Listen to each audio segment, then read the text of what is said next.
Hello guys, welcome back to our YouTube channel. Today, we're going to talk about U.S. Civil War that changed everything us forever. Let's talk. About before the American Civil War began, the United States was already deeply divided. On the surface, the country looked united. One flag, one government, one nation. But underneath, two very different Americas existed.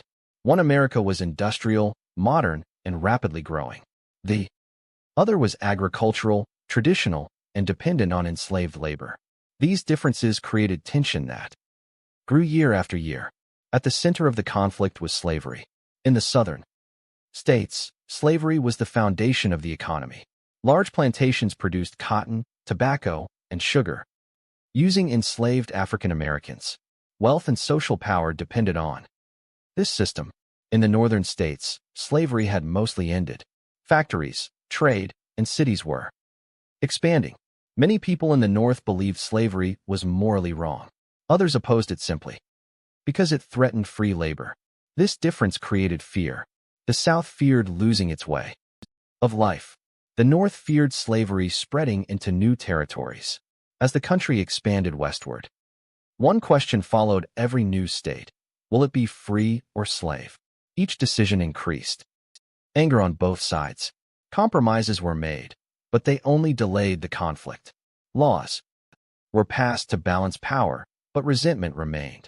One of the most controversial laws was the Fugitive Slave Act, which forced people in free states to return escaped enslaved people. Many Northerners were shocked. They felt slavery was being forced upon them. Resistance grew. Some people helped enslaved people escape through secret routes known as the Underground Railroad. Others openly spoke against slavery, risking their lives. In the South, this resistance was seen as a threat. Slaveholders feared rebellion. Fear turned into anger. Politics became a battlefield. New political parties formed. Old ones collapsed. Debates in Congress became violent. At one point, a senator was beaten with a cane on the Senate floor. Words were no longer enough. Then came the election of Abraham Lincoln. Lincoln opposed the expansion of slavery, though he promised not to abolish it where it already existed. To the South, this promise meant nothing. They believed his election signaled the end of their power. One by one, Southern states began to leave the Union. They formed a new nation called the Confederate States of America. The United States was breaking apart. Many hoped war could still be avoided, but tension had reached a breaking point. The question was no longer if war would happen. It was when. When the Southern states left the Union, many Americans still hoped that war could be avoided. Some believed the country would eventually reunite peacefully. Others thought the separation would remain calm. But peace did not last long. In April 1861, the conflict turned into war. In Charleston Harbor, South Carolina, a small Union military base stood on an island. It was called Fort Sumter. The fort belonged to the United States, but it sat in Confederate territory. The Confederate government demanded that Union soldiers leave the fort. The Union refused. Before sunrise, Confederate cannons opened fire. For hours, artillery shells slammed into the fort. Smoke filled the sky. Walls crumbled. Explosions echoed across the harbor. This attack shocked the nation. No one was killed during the bombardment, but something far more important had happened. The American Civil War had begun. President Abraham Lincoln responded quickly. He called for volunteers to defend the Union. Thousands of men rushed to join the army, believing the war would be short. In the South, men also volunteered in huge numbers. They believed they were defending their homes, their independence, and their way of life. Both sides were confident. Both sides believed they would win easily. They were wrong. Neither side was prepared for what this war would become. At the beginning, the Union had advantages. It had more people, more factories, more railroads, and a stronger navy. The Confederacy, however, had strong leadership, experienced military officers, and soldiers who believed deeply in their cause. The first major battle took place near a small stream in Virginia. In the North, it was called Bull Run. In the South, it was called Manassas. Many civilians traveled to watch, treating it like entertainment. They expected to see a quick victory and then return home. Instead, they witnessed chaos. Smoke covered the battlefield. Soldiers became confused. Gunfire filled the air. The battle ended in a Confederate victory. Union forces retreated in panic. Civilians fled in fear. The nation was stunned. The idea of a short, easy war disappeared. The fighting spread across multiple fronts. In the eastern part of the country, massive armies faced each other in bloody battles. In the western regions, rivers, railroads, and supply lines became key targets. One of the most important goals for the Union was to control the Mississippi River. This river was vital for transportation and trade. If the Union controlled it, the Confederacy would be split in two. In the early years, battles were fierce but often indecisive. Armies marched, fought, and retreated. Territory changed hands again and again. Soldiers quickly realized war was not glorious. They marched long distances with little food. They slept in harsh conditions. They suffered from disease more than bullets. Medical care was poor. Many wounded soldiers died from infections that could not be treated.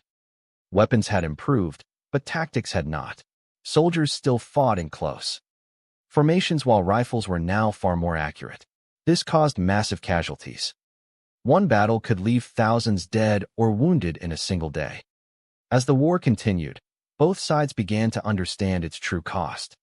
Families received letters telling them sons and fathers would never return. Towns lost entire generations of young men. The war touched everyone. Despite early Confederate successes, the Union refused to give up. Lincoln replaced generals who failed and searched for leaders who could win. Meanwhile, the Confederacy struggled. With limited resources, it lacked factories and struggled to supply its armies. Still, Confederate soldiers fought fiercely. They knew the land. They believed defeat meant the end of their nation. By the end of the early years, it was clear that the Civil War would not be quick. It would be long. It would be brutal. And it would change America forever. As the Civil War continued, the fighting did not only affect soldiers on the battlefield. It reached into homes, farms, cities, and plantations across the nation. For soldiers on both sides, daily life was harsh and exhausting. Most soldiers were young men. Many were teenagers. Few had ever traveled far from home. Suddenly, they found themselves living in camps far away, surrounded by strangers, danger, and uncertainty. Days began early. Soldiers drilled for hours, learning how to march, shoot, and follow commands. Discipline was strict. Mistakes were punished. Food was often poor. Soldiers ate hard bread, salted meat, and whatever they could find. Fresh food was rare. Hunger was common. Clean water was not always available. Disease spread quickly through camps. Illness killed more soldiers than bullets. Medical knowledge was limited. Doctors do their best, but they did not understand germs. Surgery was painful and dangerous. Amputations were common. Many wounded soldiers did not survive. Despite this, soldiers formed strong bonds. They shared stories, fears, and hope. Letters from home were precious. A single letter could lift spirits for days. Many soldiers believed they were fighting for honor, duty, and survival. Others fought because they had no choice. While soldiers suffered on the battlefield, enslaved people faced their own struggle. At the beginning of the war, the Union did not officially fight to end slavery. Its goal was to preserve the nation. But as the war continued, slavery became impossible to ignore. Enslaved people saw the war as an opportunity. Many escaped plantations and fled toward Union lines. Some walked for days without food or shoes. They risked punishment or death, but freedom was worth the danger. At first, Union leaders were unsure what to do with escaped enslaved people. But slowly, policy changed.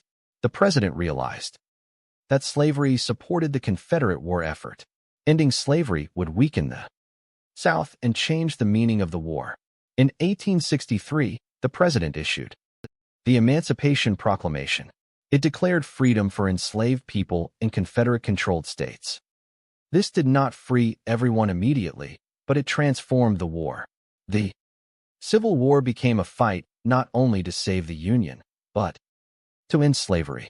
African American men were now allowed to join the Union Army. Thousands volunteered. They fought bravely, despite facing discrimination and lower pay. Their service proved their courage and commitment. Many gave their lives for freedom they had never known. Back home, civilians faced enormous hardship. In the South, cities were blockaded. Supplies ran low. Food became scarce. Inflation rose. Families struggled to survive. Women took on new roles. They ran farms, managed businesses, and cared for families while men were away fighting. Their strength kept communities alive. In the North, factories worked nonstop to produce weapons, uniforms, and supplies. Women worked in factories, hospitals, and offices in numbers never seen before. Families on both sides lived with constant fear. Every knock on the door could bring news of death. Children grew up too fast. They worked, helped families, and witnessed suffering beyond their years. The war also changed how people thought about government. The federal government expanded its power. Taxes increased. Laws were passed to support the war effort. Some freedoms were limited. These changes were controversial, but many believed they were necessary to survive the war. As the fighting dragged on, exhaustion spread. Casualty numbers grew. Entire towns mourned their dead. Hope faded for many. Yet the war continued, because neither side could accept defeat. By the middle of the Civil War, both sides were exhausted, but neither was willing to surrender. The war had already taken thousands of lives. Families were grieving. Resources were running low. Yet the fighting only grew more intense. This period of the war would decide its future. One of the most important turning points came in the summer of 1863 in a small town in Pennsylvania called Gettysburg. The Confederate Army, led by General Robert E. Lee, moved north into Union territory. Lee believed that a major victory on Northern soil could force the Union to negotiate peace. For 3 days, massive armies clashed. Soldiers fought in open fields, forests, and hills. Gunfire filled the air. Cannon fire shook the ground. The fighting was brutal and personal. On the second day, Union forces defended a rocky hill under constant attack. Wave after wave of Confederate soldiers charged forward, only to be pushed back. On the third day, Lee ordered a massive assault straight across open ground. Thousands of Confederate soldiers marched toward Union lines under heavy fire. This attack became known as Pickett's Charge. It was a disaster. Most of the attacking soldiers were killed or wounded before reaching the enemy. The Confederate Army suffered enormous losses. When the battle ended, over 50,000 soldiers were dead, wounded, or missing. Gettysburg was the bloodiest battle ever fought on American soil. The Union had won. For the Confederacy, this defeat was devastating. Lee's army would never fully recover. The South lost not just soldiers, but confidence. At the same time, another critical victory occurred far from Gettysburg. In the Western Theater, Union forces captured the city of Vicksburg, Mississippi.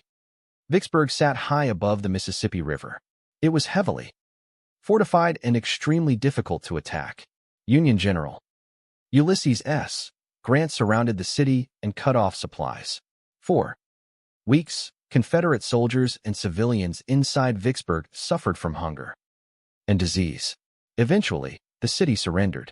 With Vicksburg captured, the Union gained full control of the Mississippi River. This split the Confederacy in half.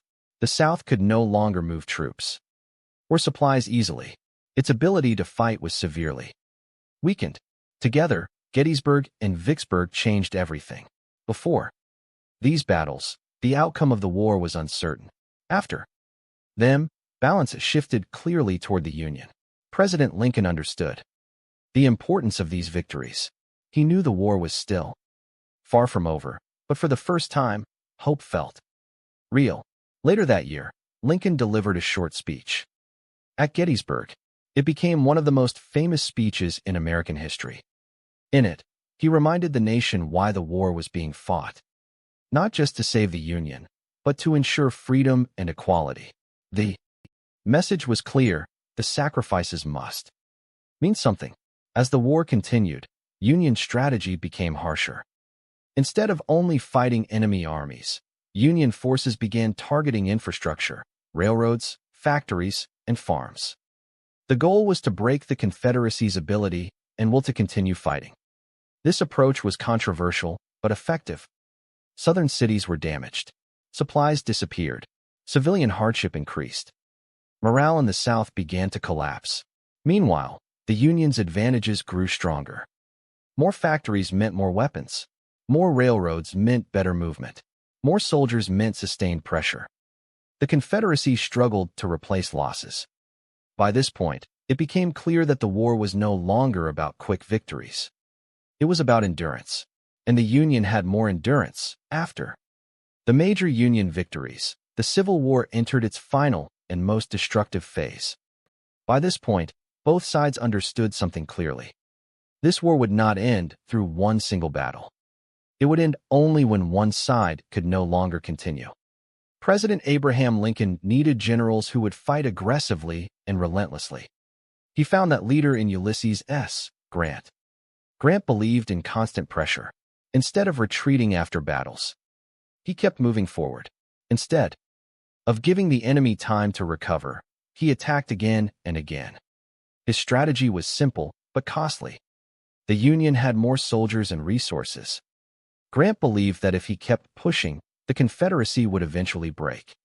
The fighting became intense and continuous. Battles followed one another without pause. Soldiers barely had time to rest. Casualties increased rapidly. This style of warfare shocked many people. But Grant knew that the Confederacy could not replace its losses. At the same time, another Union general began a campaign that would change how wars were fought forever. His name was William Tecumseh Sherman. Sherman believed that to end the war, the South's ability to fight had to be destroyed, not just its armies, but its economy and morale. This idea became known as total war. Sherman's army marched through the South, destroying railroads, factories, bridges, and supply lines. Crops were burned. Warehouses were emptied. The goal was not to harm civilians directly, but to make continuing the war impossible. This march shocked the nation. For many Southerners, it was devastating. Homes were lost. Livelihoods disappeared. Hope faded. But Sherman believed the suffering now would prevent even greater suffering later. Meanwhile, Confederate forces were running out of options. Supplies were scarce. Soldiers lacked food, clothing, and medicine. Desertion increased as men lost hope. Cities that once supported the war effort were struggling to survive. In the capital city of Richmond, morale collapsed. Inflation made basic goods unaffordable. The government struggled to function. General Robert E. Lee, the Confederacy's most respected leader, continued to fight with determination. But even he knew the situation was hopeless. Union forces surrounded his army. Every escape route was blocked. Every supply line was cut. The Confederate army was exhausted. Soldiers were starving. Ammunition was nearly gone. There were no reinforcements. Still, Lee fought on, not because he believed he could win, but because he felt responsible for his men and his nation. But the end was near. In April 1865, Union forces finally trapped Lee's army in Virginia. There was nowhere left to go. Lee made the hardest decision of his life. He chose surrender.in. April 1865, the American Civil War was finally coming to an end. After years of brutal fighting, General Robert E. Lee and his exhausted Confederate army were surrounded in Virginia. There were no supplies left, no safe roads to escape, no chance of victory. Lee knew continuing the war would only cause more suffering, so he chose surrender. On a quiet day in a small town called Appomattox Courthouse, Lee met Union General Ulysses S. Grant. The meeting was calm and respectful. Grant offered generous terms. Confederate soldiers were allowed to return home. Officers were permitted to keep their personal belongings. No one was humiliated. The war between the main armies was over. Soon after, other Confederate forces across the South also surrendered. The American Civil War had ended. But peace would not come easily. Just days after the surrender, the nation was shocked by another tragedy. President Abraham Lincoln was assassinated. Lincoln had led the country through its darkest time. He believed in unity, forgiveness, and rebuilding the nation together. His death devastated the country. Millions mourned him. Many feared what would come next. Lincoln's plan was to heal the nation gently. He wanted to reunite the country without punishment or revenge. But without him, the future became uncertain. The period after the war became known as Reconstruction. Reconstruction was meant to rebuild the South and integrate formerly enslaved people into American society as free citizens. Slavery was officially ended. New amendments to the Constitution promised freedom, citizenship, and voting rights to African Americans. For a brief moment, hope existed. Formerly enslaved people built schools, churches, and communities. Many participated in politics for the first time. Some were elected to public office. But this progress faced strong resistance. Many white Southerners refused to accept these changes. New laws were created to limit freedom. Violence and intimidation became common. Groups formed to terrorize black communities and prevent them from gaining power. The federal government tried to protect rights, but commitment weakened over time. Eventually, Reconstruction ended. Many promises were broken. Segregation laws spread. Voting rights were taken away. Inequality returned. The war had ended, but its struggles continued for generations. The American Civil War left deep scars. More than 600,000 people died, more than any other war in U.S. history. Families were destroyed. Cities were burned. The economy of the South was shattered. But the war also transformed the nation. The United States became a stronger federal country. Slavery was abolished forever. The idea of freedom was redefined. The Civil War answered a critical question. Would the United States remain one nation? The answer was yes, but at a terrible cost. Even today, the legacy of the Civil War is still felt. Debates about race, equality, federal power, and national identity continue. Many of today's social issues have roots in this conflict. Understanding the Civil War helps us understand modern America. It shows how division can destroy nations.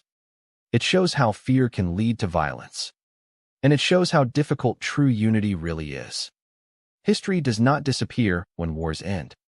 It lives on in laws, culture, and memory. The American Civil War was not just a battle of armies. It was a battle over the meaning of freedom. And that battle shaped the future of the United States forever. The American Civil War changed the United States forever. It tested the nation's values. It exposed its deepest divisions. And it proved that freedom must be defended, not assumed. By understanding this history, we learn the cost of division and the value of unity. Thank you for watching Infinity Documentary. Here, we explore the